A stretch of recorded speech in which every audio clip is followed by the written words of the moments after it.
Welcome, everybody, to your fall market update. I am Dylan Silbernagel. This is Matthew Gizzie.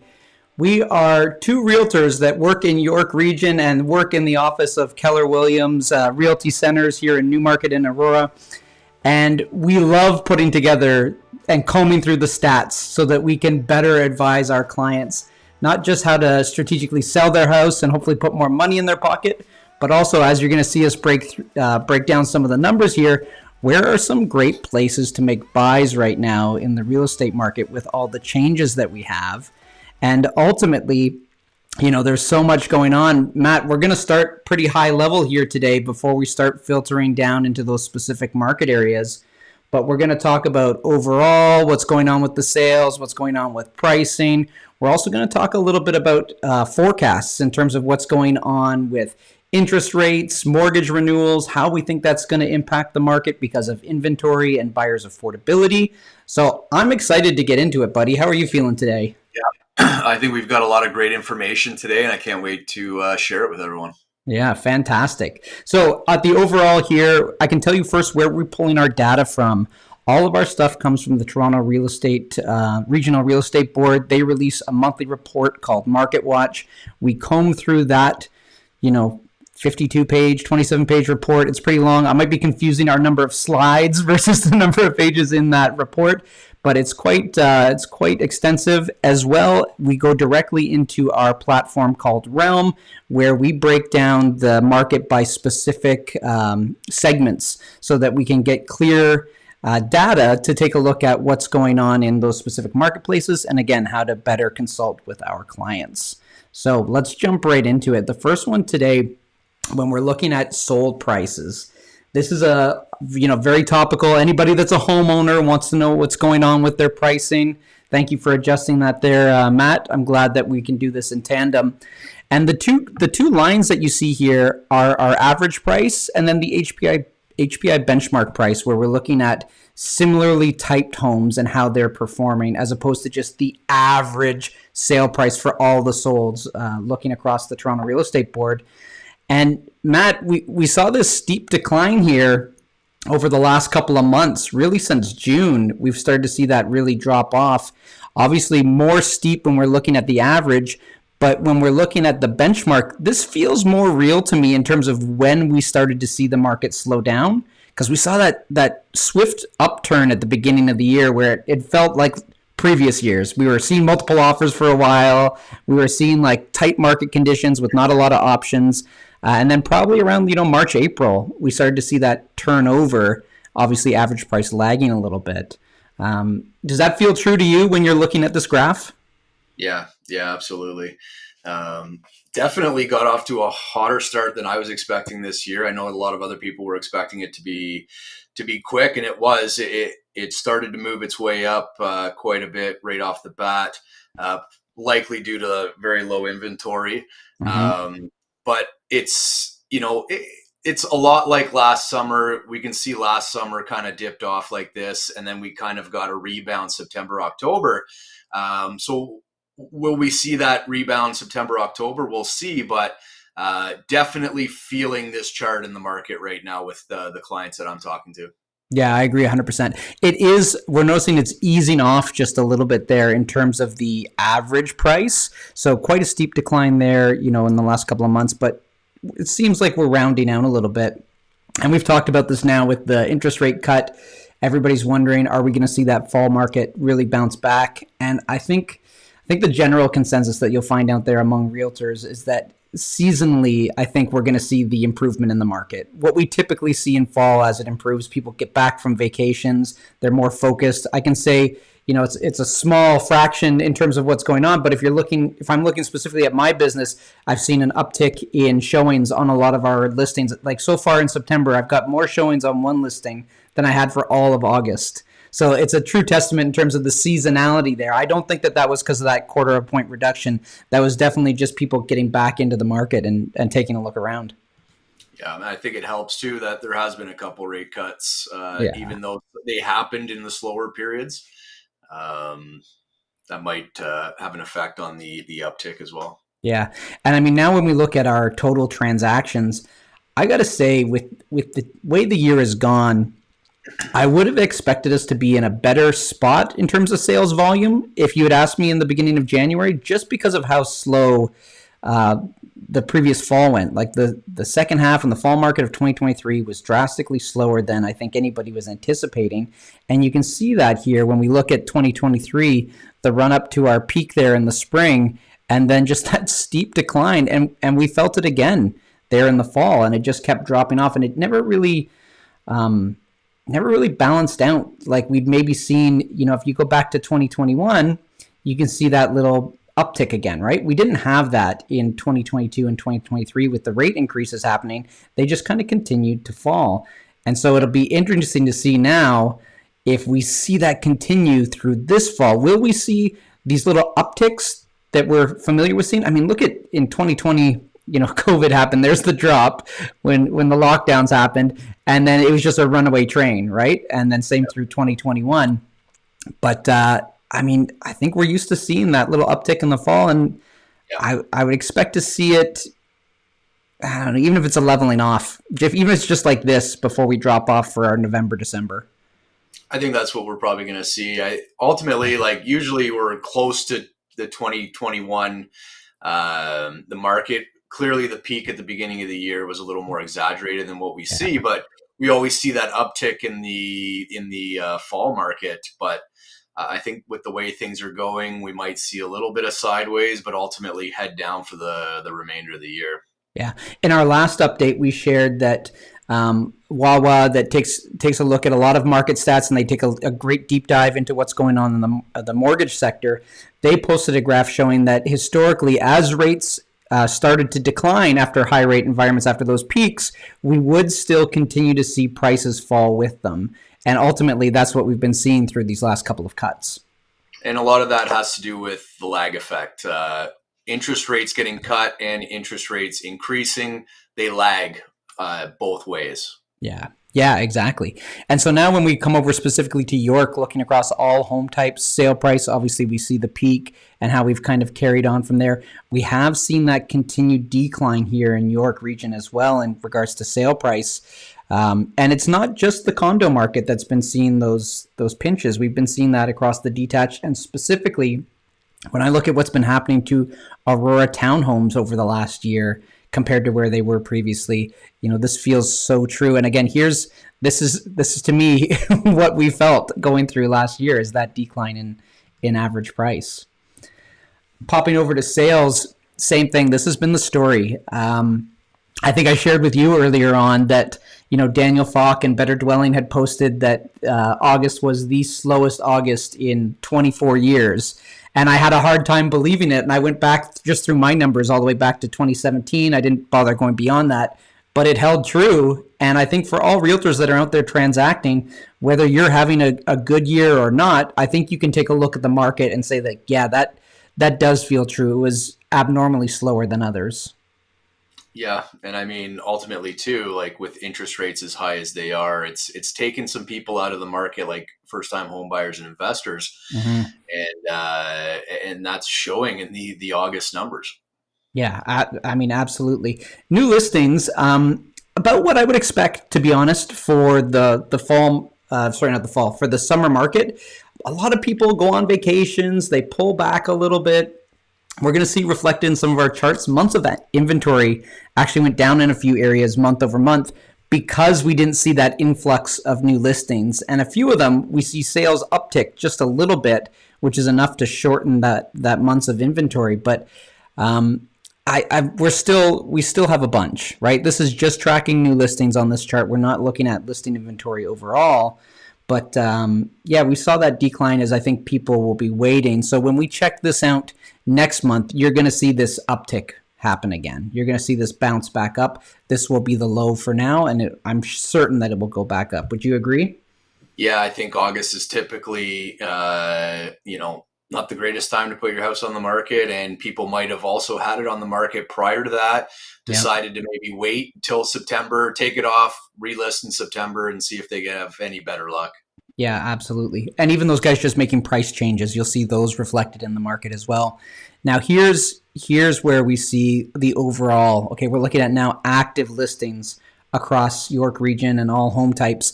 And this is the increase that we've seen. There's the little drop for the month of August. As we said, new listings slowed down dramatically in our previous slide.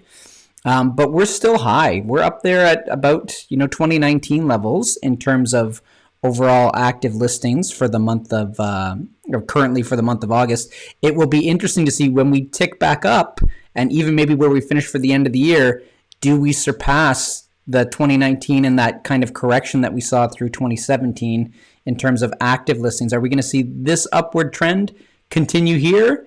There's definitely a possibility. I think that we've got too much inventory now and not enough buyers coming back into the market yet, as we'll get into what's going on with renewals and mortgage rates, to counteract the amount of listings that we have.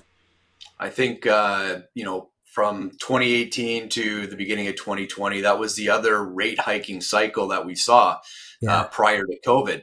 So when we go into a rate hiking cycle, we see more inventory build on the market.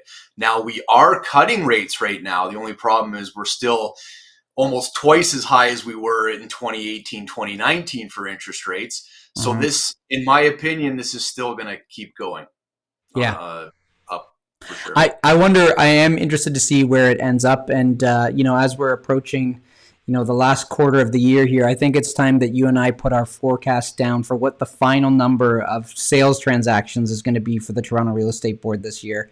Because I've definitely had to adjust mine. Like Trev has adjusted theirs from January. My outlook, I've had to adjust. So I think on our next call, we should put that down and take a good stab at where we think this thing's going to end up.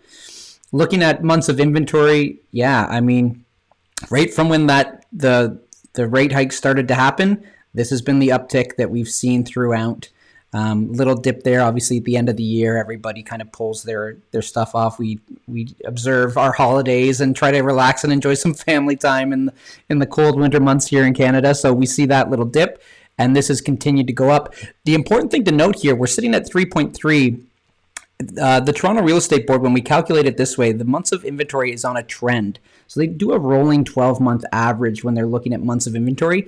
If you are a realtor or a homeowner and you're trying to see what's going on in your area, there's a lot of pockets where this does not hold true, this rolling average, where sales have dropped and we have a big influx of inventory, and the rolling average just isn't accurate for where we sit currently. And so even when you pull through Market Watch, Matt, you and I, as we were getting our reports ready for today, I had pulled that on a few of them, and then we looked at it and we're like, wow, it's just not representative of the amount of choice that buyers have out there right now and how the market actually feels in terms of balance or swaying a little bit more towards the buyer at this point.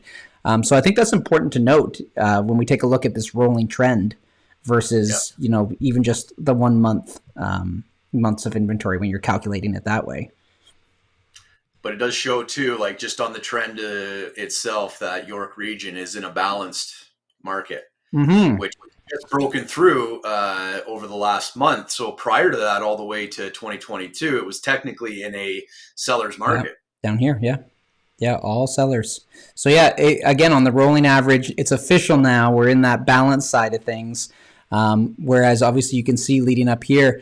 And I just want to go on a side rant here for a second. Matt, you and I have been talking so much of past experiences being through these changes in markets and what's coming and how does it feel when you're going through it. And I remember, still feeling sluggish and lean here, whereas, we talk about the lag effect, right? We still had so much going on from the run up in 2016, 2017, even though statistically you see a lot of things drop off the charts at that year.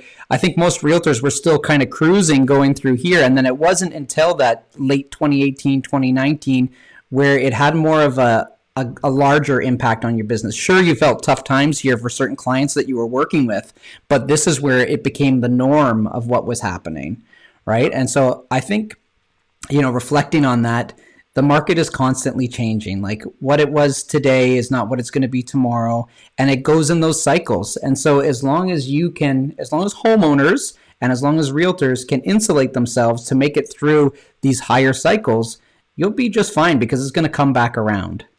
Yeah. Beautiful. Looking at active listing. Oops, sorry, I went too far there. Now specifically looking at the detached here, we've seen this increase again. And not bad.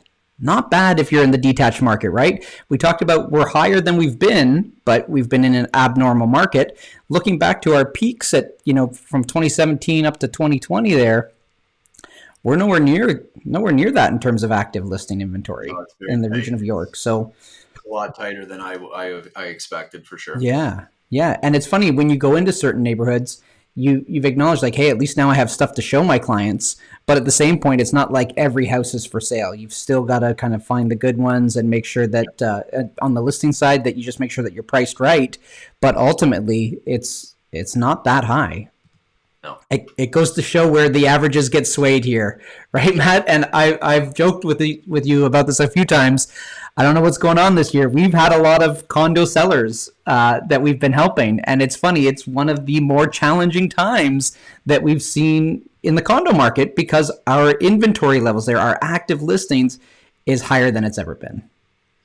Yeah, I think a lot of people couldn't get financing on condos they had bought a long time ago, thinking that they would get a lower rate than what they had today. Number one. Number two, a lot of condos are being finished and nobody wants them because they're too small. They're not what the market is looking for today because investors aren't in the market right now.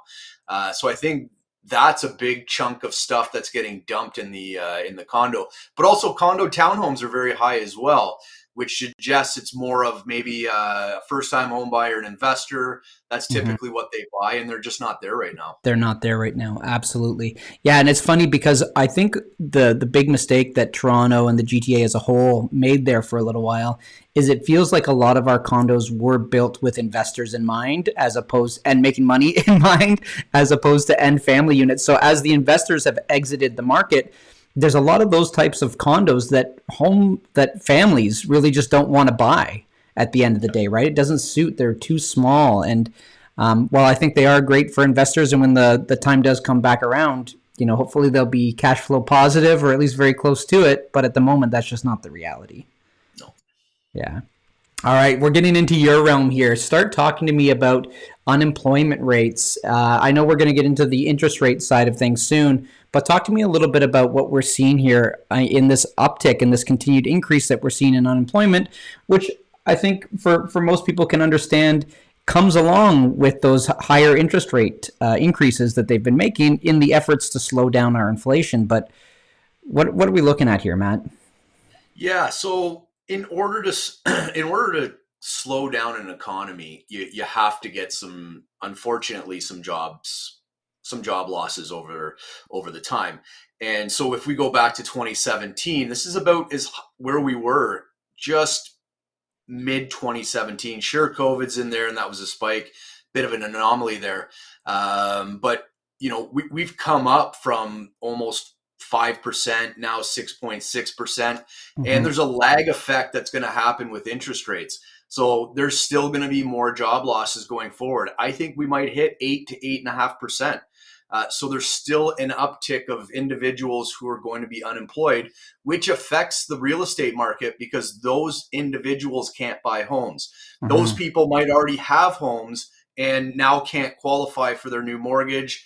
They can always just refinance with the same bank. But if those two people can't afford that mortgage, that property is going to get dumped back on the market. So it's very important to keep an eye on the unemployment rate because these are homeowners and these are potential homeowners that may not be in the market or have to sell their house into the market.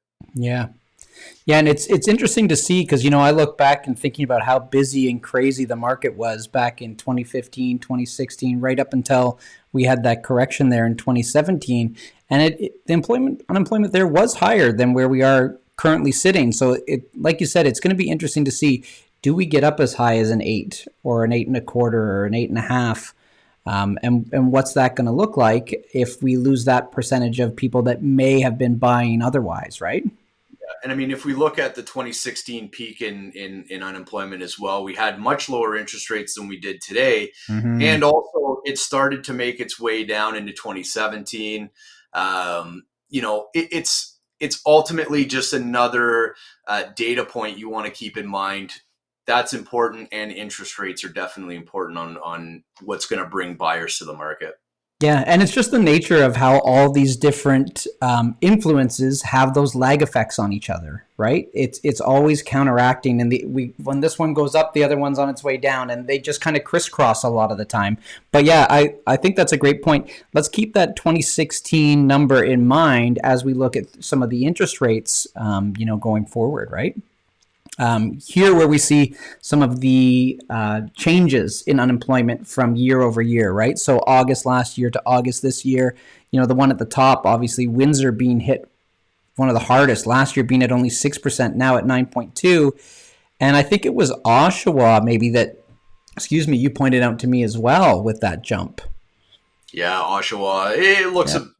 It looks a little smaller actually than Windsor, but still, you're going from about a 5.5% to a 7.8. Yeah. So, seeing the unemployment rate in Canada is one thing, but break it down to cities and towns, and you'll see. The further when you get outside of Toronto, sure, Windsor, big increase, and that there needs to be caution in Windsor that these are going to come into the economy soon, and you're going to see it in the market. And Oshawa too, the Durham region they're actually quite strong right now. So this is something that I don't think is fully baked into what's going forward with potentially Oshawa and the Durham area. Yeah, because as we've been watching, the Durham real estate market has actually held pretty well, especially comparatively to other markets. So, it will be interesting to see if now we see Durham have that lag effect, because I think a lot of buyers were still finding great value in Durham. Like there's a great value buy in Durham in a lot of pockets. There's great move up potential in a lot of pockets. So it'd be interesting to see if this increase in unemployment starts to make that impact. I mean, looking back here at Kelowna, low twos, now up at 4.7, another area to watch and kind of pay attention to. And so now we've had our September cut. We're down at 4.25. And, like you said, looking back at 2016, look at those cuts that we had just before it as we hit into it, and we were hovering down at 0.5 for such a stretch there in comparison to as we were looking at the unemployment ticking up. And I love this. I want you to talk to me about it. Talk to me about our line going back to where we were last at this number at 4.25. Yeah, these are 2008, 2009 numbers for the central bank overnight rate. Mm-hmm. And so this is going to affect variable rate mortgages. And if we look at the last two peaks that we've seen in, GTA real estate, it came 2016 to 2017 when we were at 0.05. Then it came during COVID between 2020 and 2022 when we were at 0.25. And now we're sitting at 4.25. So it's a significant increase. And there's a lot of people paying those mortgages that had variable rate. They're paying these high prices, number one. Number two, they're not paying any interest or any principal towards their mortgage. Yep. So when they do refinance, they've paid nothing out, and they probably owe more money on top of that. So that's something we have to factor in. Now, the fixed rates, which people are trending towards now, is a different story, and we'll show that chart. But, it just shows, look at the gap that we still have to fill to ensure that everyone that got a mortgage from even down 2019, here. 2019 at the top, that's still a big gap there. And then at the bottom there, these interest rates need to come down significantly to close that gap, or there's going to be a big problem when people go to refinance.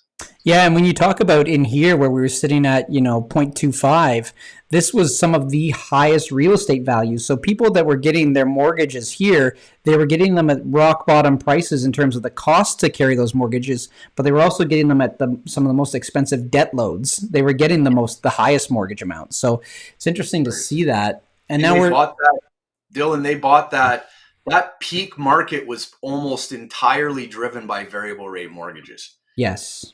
And those variable rate mortgages have adjusted to what we're seeing now. People are paying 5, 6, probably in the 5 percentages right now. Mm-hmm. And a lot of them, the payments didn't really change, or the amount that went to principal changed. And that hasn't fully been baked in for those people that have to refinance and say, oh, prices came down on what I bought and I didn't put any equity into my property. I didn't pay any principal down, and I owe more money on the variable rate as well. Yeah, I think it's going to be one of those things that, as we saw when COVID hit, people were also talking about extending amortization periods. That's still an option today and is being talked about. And when you look at that, when it's going to come time to sell, the equity that we previously relied on in our homes, I think isn't going to be there for a lot of people. It'll make things a little bit more challenging still to come. Now, sliding over to our 5-year bond yields, talk to me about this little. We've started to see when we were looking at this before. I think we've finally broken through in terms of our trend line that was going up. We seem to have dropped down a little bit more now. Talk to me about what we're seeing here. Yeah, so the bond market's going to front run the central bank because the bonds, they trade day to day, so traders can bet on the future, on a day to day basis, whereas the Bank of Canada comes out on a monthly basis to make adjustments. So we're seeing them baking in future rate cuts. It's down to 2.78. We were as high as 4.5%. Mm-hmm. So this actually is showing that fixed rates are the place to be. They're getting cheaper. We're moving down, but we're still as high as we've been since 2011. And if you go to the next chart, yep, you can see that the arrows shows where the bond market was in 2019 in September. So these people that are renewing their mortgages right now, you can see there's 100% difference in the bond market gap from where we were in September. So, these people, they're probably not going from a 2.5% to a 5%, but they're still having to increase their monthly payments quite significantly. And that takes money out of the economy as well. Yeah, we've talked about this before, about that extra spending money and where it's going. Now, when all of that money starts getting put back towards the house to make sure that we don't default on our mortgages, which Canadians have historically done very well in comparison to the U.S., it does mean that money is not getting spent in the economy like it was previously, right? And that affects the jobs market as well. If your discretionary spending is going towards paying interest, it's not going to buy products and services, which ultimately gives people jobs. Yeah, absolutely. So now we're looking at our mortgage renewals across our major lenders there. And we had a fantastic discussion about this earlier when we're looking at, okay, we know the Bank of Canada needs to make more cuts. They're saying they're going to make more cuts, but there is, we got 8% of people in the next 6 months, 10% in the next 6 to 12 that need to renew their mortgages, and they're still going to be doing it at those higher rates that we've talked about right here in this gap. So these guys are going to be the group that feels the squeeze the most. And as you come into our later years, like what we say, maybe end of 2025, we're thinking people should be in a little bit better of a position. We've got now 26% of the mortgages and 43% by the end, obviously, of 2029. But I think there is a group, like you were saying, that are going to get pinched a little bit more in the short term. Yeah, I think when you look at where people locked in interest rates in those previous charts, they start to come into effect starting at the beginning of next year. And the gap between where they locked in and where we are now, even if we cut rates, like look at that bottom where I've circled it, that's where people locked in a lot of very cheap rates. And there's a massive gap there. But it takes time. You can't just slash interest rates because, we're seeing in the US, inflation's still a little bit sticky. They're at 3.2%, I believe, the CPI. The core inflation year over year, they're sitting at 3.2. We're a lot less than that, but we can only cut rates so much in advance. But also, you don't want to spur on more inflation. Oh, the Bank of Canada just slashed rates a full basis point. Now everyone goes out and Right. So we're in this sticky situation where we've got to gradually start to cut the rates, and there's going to be individuals that are over leveraged that are caught in between that. And I Yeah. think it's super important that if anyone's watching this and they're in that position and you're looking at refinancing in the new year, you need to be talking to someone in the mortgage industry right now and Mhm. being like, listen, what are my options potentially going forward? And if not, you might need to start moving a little bit sooner, because there might be a wave of people just like you in the new year that say, you know what, I can't double my payments this month. I got to get my place on the market. Yeah. Yeah. And the right mortgage broker will definitely save you a lot of money when it comes to financial planning. It's so funny. You hear some of the mortgage brokers in the last 3 months talking about the importance of where the variable rates of variable mortgage options still are, for the sole purposes of taking them just for that short term so that you can lock in after all these rate cuts have happened. So you don't take a 3 or 4 year or 5 year mortgage right now that's high, but you just pay a small penalty because they're smaller on the variable side than they are on the fixed side, and you'll still come out on top over the next 5 years. But if you aren't having those discussions, it can cost you tens of thousands of dollars over the next 5 years in terms of what that difference could be. Absolutely. I couldn't agree more. Yeah. All right. Let's jump into our actual market reports for the various areas, the various markets that we're looking at. Coming into York Region here, we see that slight softening there in median price, down 1.9%, 2% month over month across all home types. I felt that over the summer. We were seeing home prices sell for that a little bit less. And it's funny, I'll save this story for Newmarket, but nonetheless, we are continuing to see that little bit of softening in prices over the summer. Sold listings down overall for York Region, that 4.4%. New listings, Matt, makes total sense. People are taking the time to enjoy the summer, knowing that it's a slower time. Let's not put all those listings, out there in the market. Increase in days on market makes perfect sense. We don't have new listings swaying that average with a 0 or 1 days on market. The other stuff that is overpriced is still sitting there. Even some of the stuff that is priced well, but there just aren't enough people out there buying right now to be the 1 or 2 that's sold in your little pocket. Totally sitting out there. Days on market increasing. Months of inventory, this is a funny one, stayed exactly the same. I think it's just that counteract. Like, we did see our sold listings drop, but because new listings dropped as well, it kind of balanced it out where we were hovering around the same. And then active listings down just that little bit because we saw such a great decrease there in new listings. Yep. All right. Matt, I got to say, I appreciate you and the work that you put into this slide. I think the addition of our months of inventory there that you guys can see in the green is so smart, because previously we had that on there and you and I were kind of like estimating it as we went through. We had it in our other chart, but not the one we were looking at on the screen. This makes so much more sense to look at, where you can see the increases in months on inventory as we look across all the freehold home prices in York Region. So, Matt, when you're looking at this, what stands out to you that you think maybe a homeowner or an agent that's helping their buyer find a good purchase? What are you looking at here? Well, the first thing that stands out to me in the months of inventory is that everything's over 3. So we're balanced or in a seller's market. 2 A million buyer's plus, market. Buyer's market. or buyer's market, Yeah. sorry. And so, 2 million plus, we've got 12 months of inventory. We have over 1,000 homes sitting on the market. Sales have decreased year over year in Yeah. August from 96 to 84. So there's a big chunk sitting there. Our third biggest is 1.5 to 2 million. Sales down again year over year for that month, and sitting at 5.2. And I would say, in a lot of maybe in Aurora, Richmond Hill, Markham, Newmarket, the 1.5 to 2 million is your 4-bedroom typical detached home. So that's showing me that there's a big chunk potentially sitting there. And then also too, 0 to 750,000, there's 5.7 months, but I believe that's probably because maybe people are pricing bidding wars down there, and they ultimately don't finish up in that price range. I But agree. definitely we're seeing the inventory stack as we go up the price range.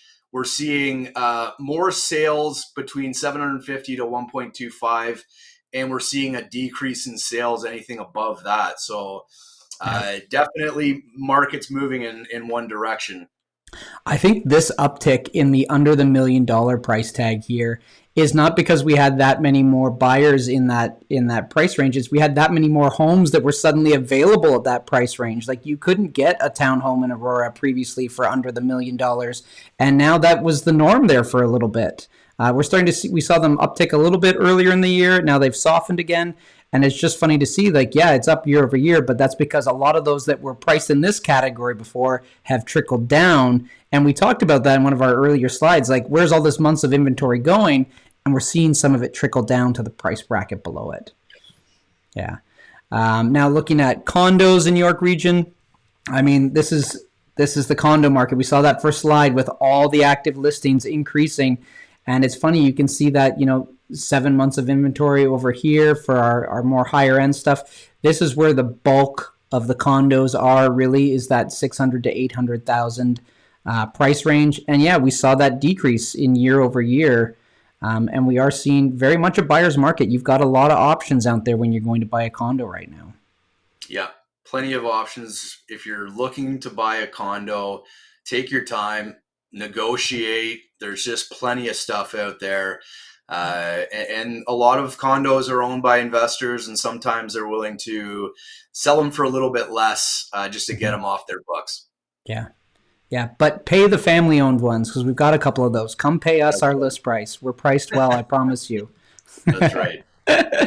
All right, coming over to Aurora across all home types. Slight uptick here in month-over-month average price to 2.6.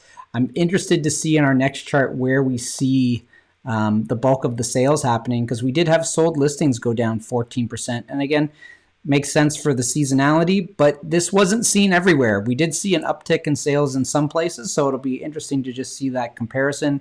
New listings, of course, down. That makes total sense for where we are. Uptick in the days on market. Now here we saw an uptick in the months of inventory overall, I think because of the sharpness in the decline of the sold and not quite as steep in regards to new listings as some of the other places. Active listings across all home types in Aurora right now sitting at 238. All right, let's jump into it. All right, Matt, when you're looking at our different price points here in Aurora, what's standing out to you? Because at my first glance, the one that still gets me in terms of the increase is below $1 million. There's options there in the freehold market right now in Aurora that you can make that kind of a purchase. There is, and I noticed that I didn't put the months of inventory percentage on there, but we can kind of see where they might be at. So definitely anything below $1 million, we're starting to see prices actually fall below $1 million. Yep. We had 4 sales last year, and now we're at 8 with 14 yep. on the market. Going over to 1 million to 1.25, we saw sales decrease from 17 to 11. So almost just under 4%, 4 months of inventory on those ones. Mm-hmm. But yeah, surprise that Aurora's been as sluggish as they have between 1 million and 1.5 million. Yeah, it is funny, and I think some of that comes with the stuff that had previously been over the 1.5. I think there's that resistance for people to drop down into that to actually see the sales show up.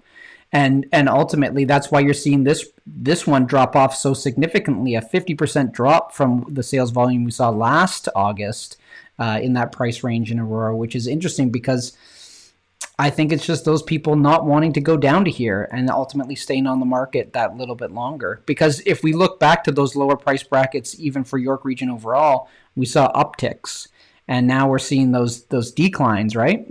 And yep. I mean, you see the uptick here in the 8 to the million mark.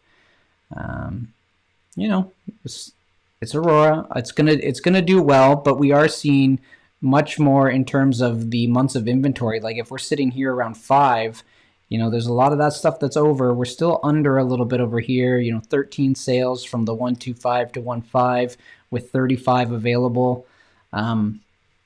Like we said, when it comes to the freehold months of inventory, specifically more in the detached than the towns, we are seeing stuff still moving, and we're not at those highs that we'd seen previously. Newmarket. This is the one I've been waiting to talk to you about because this median price, shocked me. Quite frankly, the drop down to the $9.99 in median price, and you can see that month over month decline of 10%. It's pretty dramatic. And as we were shopping buyers around Newmarket last month in the freehold area, this is true to where we were valuing things. Obviously, this is just a median price. It's not reflective of all the detached homes specifically in the area. But nonetheless, you still have a lot of sellers that are holding on, and some of them, to be quite frank, have missed the boat. We had an offer in on a property that kind of failed on their offer night. We were the only ones there, and we offered them a fantastic price, and they didn't go for it. At the end of the day, they felt like they were still kind of back in that spring pricing, and they're still on the market to this day, 30 days later, with a couple of price reductions since then. And I'm watching to see if they will end up below the offer that we had given them. We moved on to purchase something else, but look at that decline there. If we don't see a bounce back in the month of September, that's another example of a seller that without the right advice might have missed out on potentially $30,000, $40,000 for not taking advantage of the right buyer at the right time. Yeah, I agree. And ultimately, like when you're selling a property in July or in August, the most sought after properties are the ones that are gonna sell. And if that property just isn't up to snuff with what's going on with your competition, you're gonna sit there all summer because you're not gonna get it's seasonal. There's less buyers in that summer market. So you're just gonna sit all summer. Yeah.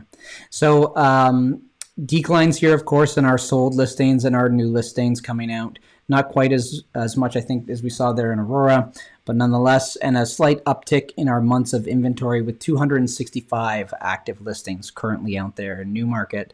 And when we come into our price breakdowns, same thing. You can see an actual uptick here in our 0 to $1 million, uptick in our $1 million to 125, and then a huge drop off in 125 to 15. And Matt, it's funny, we were just talking about Aurora at the drop off that we saw in the 1.5 plus, and that makes total sense for those type of homes. It's now reflective because Newmarket, just that little bit further up the road, this would be that same price category for those Aurora homes and the gap that we're seeing there. Yep, and we're getting just so much inventory sitting on the right side of these charts. Yep. That they're ultimately having to move to the left side of the chart. Now, some of it has to do with seasonality, but I'm also not seeing, as of right now, anything to suggest that should stall out right now either. So, if you're going to have that much inventory sitting there, people will sell at a lower price and it will move its way down. Yeah, and this is a perfect, buyers, pay attention. Homeowners under $1 million or even under 125, pay attention to this right now. When we look at this chart here, we're sitting at only 2.7 months worth of inventory. Right now in Newmarket, this isn't the rolling average. This is specific. Right now, we saw an uptick in sales. This is a great time to be selling your house and making that move up buy where we only saw 2 sales with 49 units available.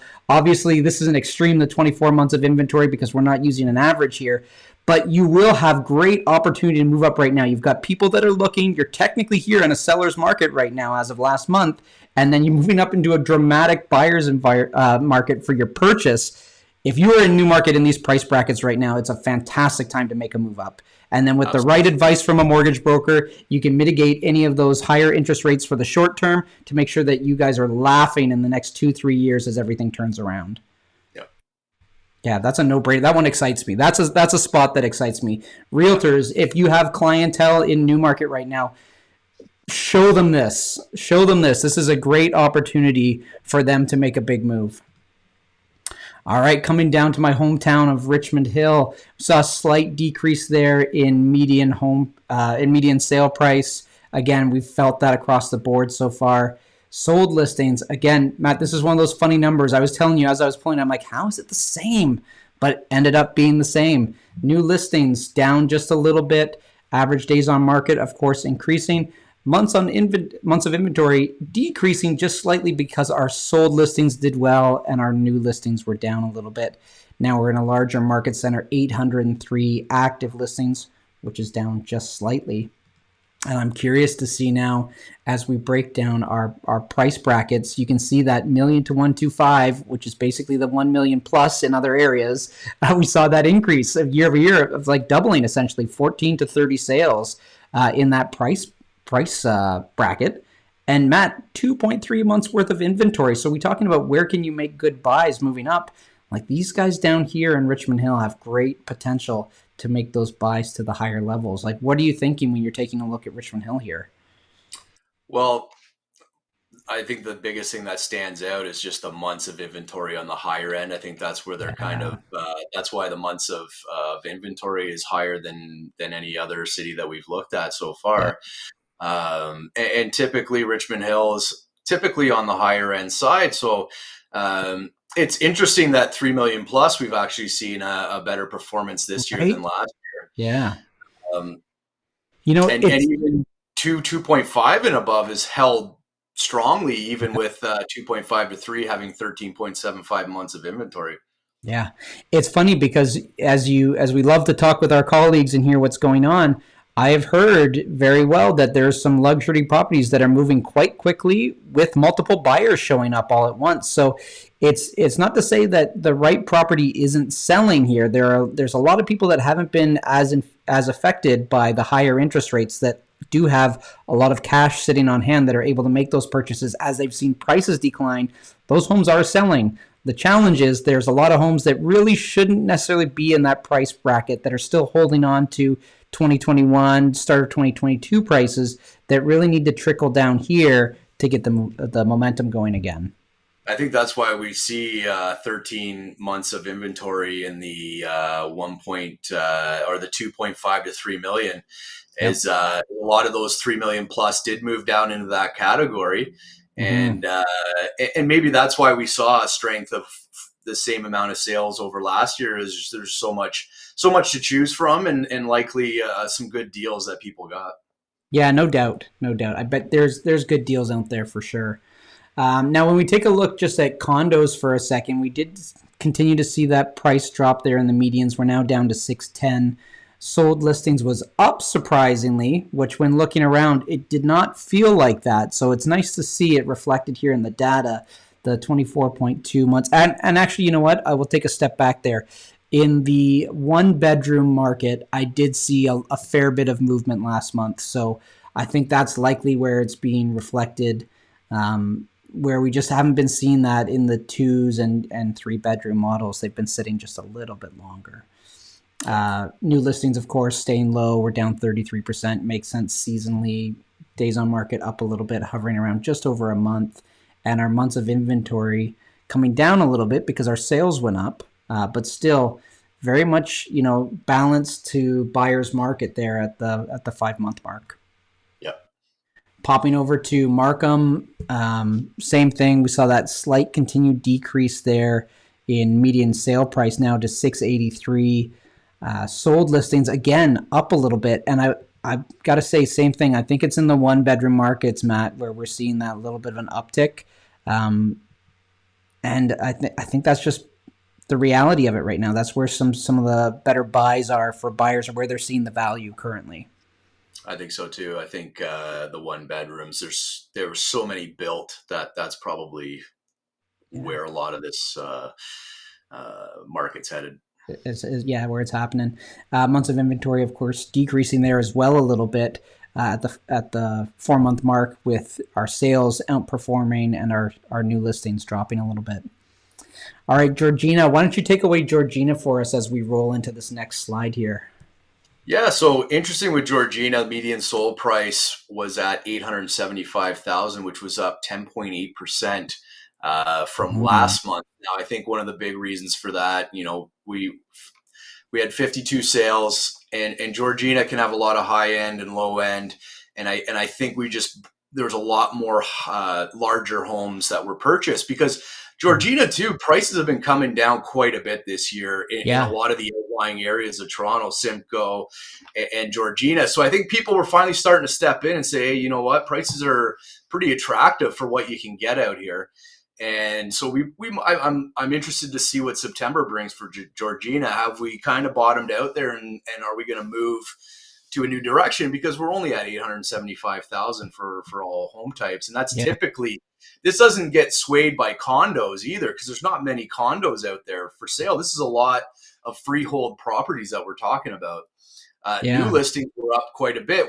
This is the one area where we've seen more stuff hit the market. Hmm. Uh, Everywhere else, we've kind of seen a decrease. Days on market up 30 days, 6.2 months of inventory. So they've been high in inventory for quite a few months now. And are we going to start to see buyers really start to come in and say, hey, you know what? There's great deals here. Yeah, our highest month of inventory in the last few market areas that we've looked at here. Now it's 6.2. And it's funny when you think about Georgina and why there might be that more influx of new listings. You're by the lake.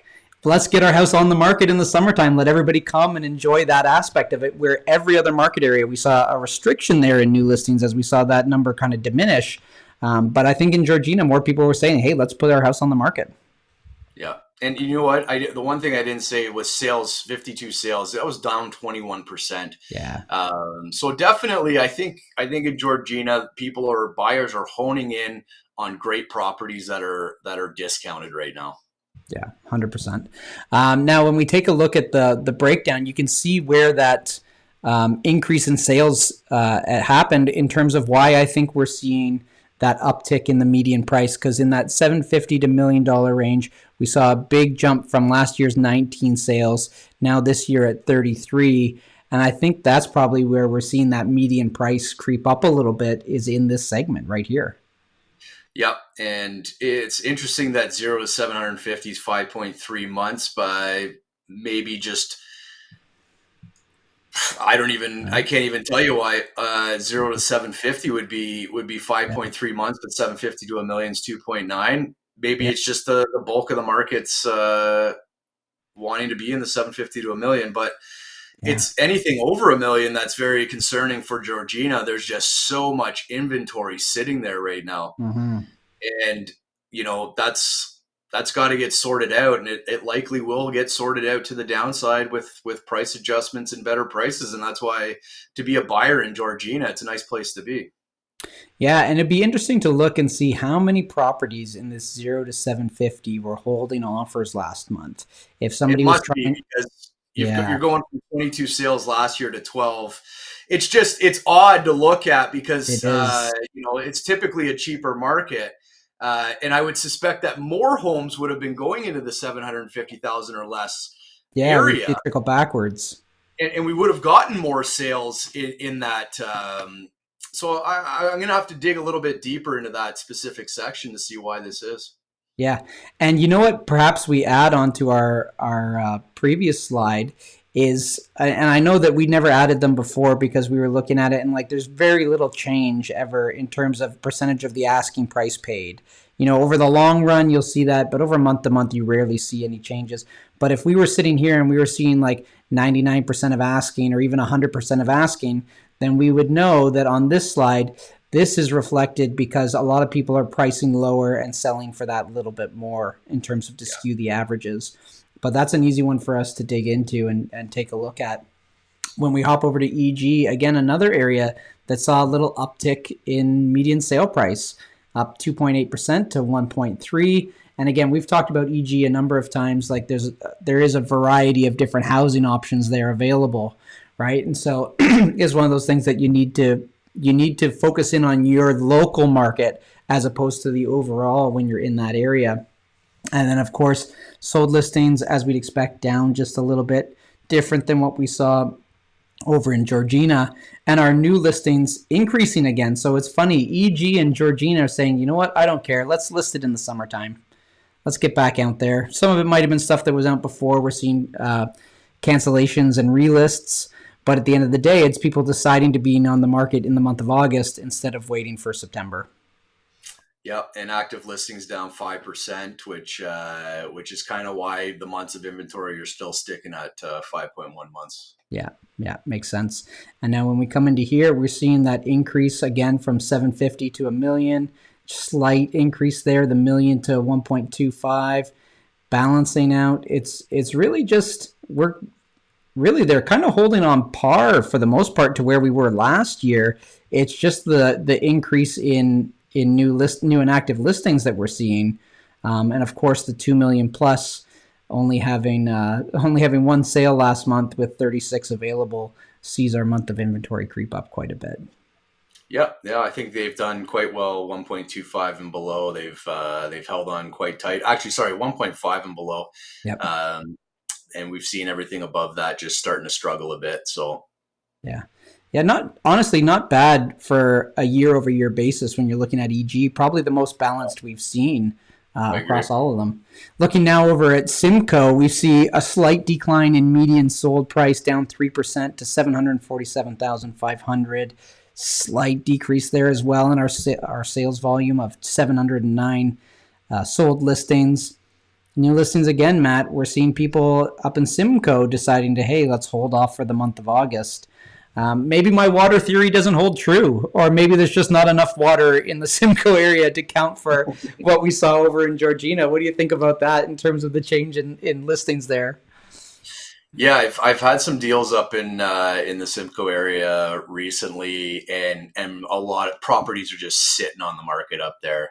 Right. Um, there's a lot of price adjustment that might still need to work its way through that area because we have 6.1 months of inventory, 38 days to sell. 38 days can be a long time. People were used to 10, 15, 20 days, and now Two. you're it's got to sit there for over a month now. Yeah. Uh, and I think with the way interest rates are, it spooks people a little bit to have to be on the market that long. So I think there's still some rating price adjustments that need to be That's made going to there. come. That's going to happen in Simcoe. I agree. And when we look at this higher amount of months of inventory, I think that's why you're going to start to see this median price continue to maybe creep down a little bit. You know, when we look month over month, August to September, typically I'm always betting that September is going to do better. So I would imagine this to balance out or increase, but we still have the remaining months of the year, right? So we might Yeah. see maybe that adjustment comes in November or December as opposed to where we're at now in terms of the seasonality.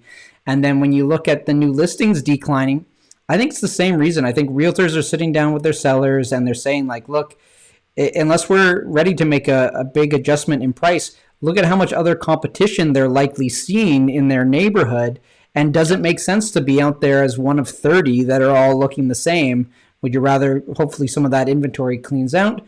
Or maybe it's just getting rid of the unmotivated. But I think that's why when you see this higher months of inventory, more people in the month of August were saying, yeah, you know what? I don't need to relist right now. It's not going to do me any good. It's not going to serve me. Yeah. And now, funny, Simcoe holding, it's bucking our trend of those lower prices seeing the increase.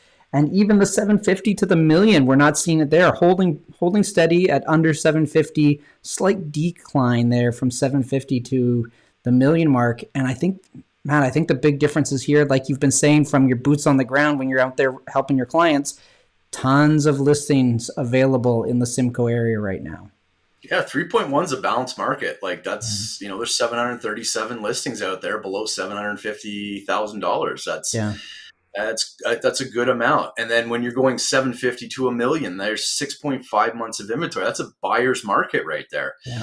And all the way up the ladder, we're sitting in a full blown buyer's market. Yeah.